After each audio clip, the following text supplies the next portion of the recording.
Economical Topaz will evict her enemies, and today I'm gonna tell you how to build her best. My name is Juice, and let's get into it. So what relics does this esteemed member of the IPC desire? Well, none other than 4-piece Ash Blazing Grand Duke. The 2 pieces 20% follow-up attack damage increase is excellent for Topaz's powerful numbie hits, with the 4-piece only sweetening the deal. Plenty of attack percent for every time a follow-up attack hits an enemy. You can get up to 48% extra attack if you stack this effect up fully, which is really nifty. Otherwise, 4-piece Diver is also highly valuable. Her skill contains a very powerful debuff, meaning that she can reliably proc this set herself. Follow-up attack teams tend to also house a lot of different debuff sources in general, further aiding the reliability of this set. A straight-up damage increase is very delicious indeed, and the big crit stick from the 4 pieces full effect is super nifty. In Topaz's best teams, you should have no trouble applying 3 or more debuffs to foes, so you can really reap the full value out of this set. 2-piece mix and match sets include 2-piece follow-up attack percent, damage percent, fire percent, and attack percent. As for her string-in orb, simple. You're gonna want to opt for 2-piece Duran, Dynasty of Running Wolves. All of Topaz's damaging hits count as follow-ups, therefore she will be able to utilize the set effect throughout her whole damage profile. Because she attacks so often, it's pretty easy to ramp up the stacking effect as well. Additional crit damage is always very nice too. Otherwise, you can opt for Inert Salsado. This choice is also quite formidable, as it buffs up Topaz's follow-up attacks as well. The extra crit rate is greatly welcome too. Ban Amusement works too, because she's able to access the full 48% crit damage buff. This is because Numbie counts as an on-field summon. Izumo Gensei isn't to be slept on either. You do need another hunt in the team, but because you will typically play Topaz alongside a dedicated follow-up attack DPS, that should be no problem to you. The buffs provided are rather nifty as well. Glamoth works too, yet even if you manage to yield most of a set effect, it falls behind her other options by a solid margin. As for main stats, simple. Go for speed boots, a crit percent body, a fire percent orb, and an attack percent rope. You want to build a rather traditional mix of stats on Topaz, as her skill debuff is not stat reliant, therefore allowing you to fully hone in on her sub DPS qualities. As for her stat goals, well, if you have her signature light cone, go for this. You want Topaz to be faster than your DPS so that she can apply her debuff to enemies before your damage dealer gets into the ring, though 134 is the absolute minimum. Use this crit ratio for any light cone that gives you a significant amount of crit stats. Otherwise, if you're on a light cone without crit that has lower base stats, go for this. The same rule applies to lower tier light cones in terms of speed. These stats are all reasonably achievable, a bit of patience farming and you should be good to go. I'd say that Grand Duke is well worth the farm for her, but if you've got an insane diver set from your time farming those relics for Acheron or other characters, then there's no need to dump a whole bunch of Trailblaze power on a whole new set dedicated to her. You'll be acquiring Duran from farming Calpagni for Firefly anyway, or perhaps from your time farming for Fei Xiao, yet if you find yourself with an excellent Inert Salsado set, plus you haven't done any additional farming for other characters, then no need to swap. You can stick with what you've got if your rolls are powerful enough.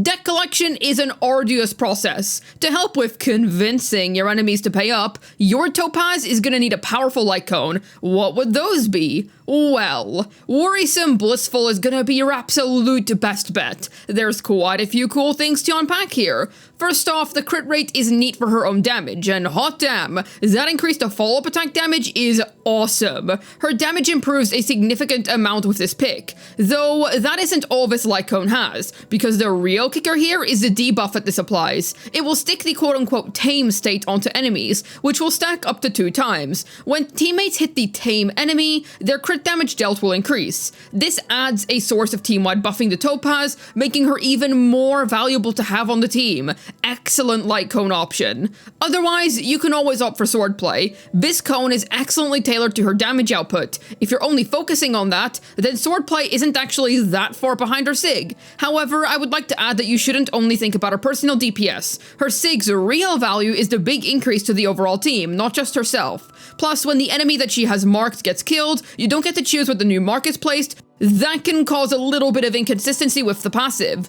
With that being said, if you're unwilling to pull for her main cone, then this shall serve you sublimely. The usual free-to-play option of cruising in the Stellar Sea will of course be excellent on her, as it is on any hunt damage dealer. She can use the broad universal stats that are offered within the passive to great effect. If I didn't mention your particular option here, that's because it's worse than Topaz's best in slot free-to-play choice. While her signature light cone may be excellent, it is by no means a necessity. Keep that in mind. There are 3 main team comps that I'd like to talk about in regards to this lovely deck collecting lady. Starting off with her best team, Facial comps. She will be her best in slot hunt follow-up attack teammate. This is for a few reasons. First off, she is the fastest generator of Facial stacks. You'll have ults for days on your Yao-Ching general. Topaz's own follow-up attack gets triggered a lot in this team, which in turn triggers more Facial follow-ups, therefore increasing the team's overall damage profile. Not to mention the meaty follow-up attack damage taken increase that the deck collector can plant onto enemies, massively boosting the Foxian's output. Consider that her ult counts as follow-up attack damage. Yeah, let me tell you, this synergy is completely busted. Topaz's E1 or S1, or dare I say even both, will elevate this already superb synergy to new heights. You're gonna have an absolute field day, trust me. Easily her most meta use case. Yet, let's not forget about the second follow-up attack DPS that I want to talk about.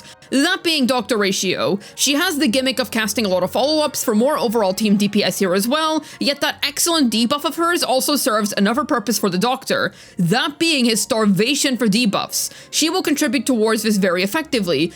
Even more so if you have Topaz's light cone, because then she will be the source of 2 debuffs. An excellent synergy. This classic pair still holds up quite well. Then for the third archetype that I want to talk about, and definitely the weakest one. However, it is a team option, so I felt that it was worth mentioning. Hypercarry Topaz. Here you use Topaz, E2 Mozi, Robin, and then preferably Aventurine. Otherwise, use whoever you've got. I'd seriously advise against playing this sort of team if you don't have your money lady at E1 S1, because then her damage numbers are gonna feel kind of underwhelming. Alas, this will still very much work if you haven't got that level of investment. Just don't expect it to be very good then. Essentially, E2 Mozi is there to provide us 40% crit damage buff, while also egging on more follow-ups from Topaz herself. One of his traces also offers a follow-up attack damage taken debuff. Robin is there for her A4's follow-up attack specific buff, apart from her obviously just being a broken unit, and Aventurine's burst can increase the level of crit damage taken. He also offers some damage himself, with his own follow-ups being able to advance forward Numby as well. This team really is for those of you who are big simps that want to say they cleared with Topaz, but otherwise this isn't recommended. As long as you pair her up with follow-up DPSs, you'll be good to go. It's the main niche in which this character absolutely thrives. Yet how does this esteemed deck collector work? Well, her basics deal a simple shot of fire damage to a single enemy. How wacky. Her skill, however, is a whole lot more interesting. She will inflict a single enemy with Proof of Debt, which will increase the amount of follow-up attack damage that said enemy takes. This mark can only be on one enemy at a time. If you mark another enemy while one is still active, the old enemy won't be debuffed anymore. If you haven't marked any enemies yet, then Topaz will randomly mark an enemy until you yourself choose to use her skill on someone. Numby will then deal some damage, yet the interesting part is that this counts as follow-up attack damage despite costing a skill point to cast. Her ultimate will massively increase the crit damage multiplier and damage multiplier of Numby, and enter him into a stronger state where he does his much stronger money tornado attacks. After using her ult, when any ally uses a basic skill or ult against an enemy, Numby will be advanced forward by fixed 50% and attack the enemy with a money tornado. This money tornado attack state ends after he's done it 2 times. Her talent is what contains her summon, Numby. To put it simply, he does follow-ups against enemies with Proof of Debt on them, and when any ally does a follow-up on an enemy with said debuff on them, Numby gets advanced forward by 50%. Good stuff. Her technique will have Topaz restore 60 energy after Numby's first attack in the next battle. It also has some money gathering effects, and will offer you a small chance to get extra curios from Simulated Universe after you defeat enemies with this technique. How economical. As for Ascension passives, simple. Topaz's A2 will cause her basic to count as a follow-up attack. This is nice for the sake of advancing forward Numby's actions while being able to conserve skill points. Her A4 will increase the damage the 2 do against fire-weak enemies by 15%. Very handy. Her A6 will cause Topaz to regen 10 energy every time Numby does a money tornado attack, and because he can do this twice, that's 20 energy total. Great for reactivating your ult faster so that you can get even more damage out of her. As for trace priorities, simple, go for this. Level her skill first because that's where her main debuff is stored. You want that to be nice and strong. Then level her talent as that's where the main meat of her damage share lies. Within Numby, of course. Then you want to focus on her ult for the sake of a damage multiplier. Leave her basic attacks for last and don't feel pressure to completely max them out. They're quite a low priority. You know the drill, Topaz is a debt collector. Time for you to pay up with Eidolons. This is nothing short of nuts. You can gain up to a 50% crit damage increase on follow-up attacks for your entire team. It lasts as long as Proof of Death does, and considering how characters like Aventurine increase the amount of crit damage a single enemy takes via his ult debuff, you're in for a seriously goofy time in Topaz's best teams. Insane E1, my guy. This is a wonderful vertical investment for follow-up attack teams. More energy for Topaz equals more ults, which equals more money tornado attacks. It's essentially an indirect damage output increase to Topaz. Good stuff. I haven't much to say here, but the skill increase is very welcome. This allows Topaz to basic attack more, therefore being able to advance forward Numby more consistently. Great E4, but not necessary by any means. Great upgrades. The additions to your talent are especially groovy for the damage output.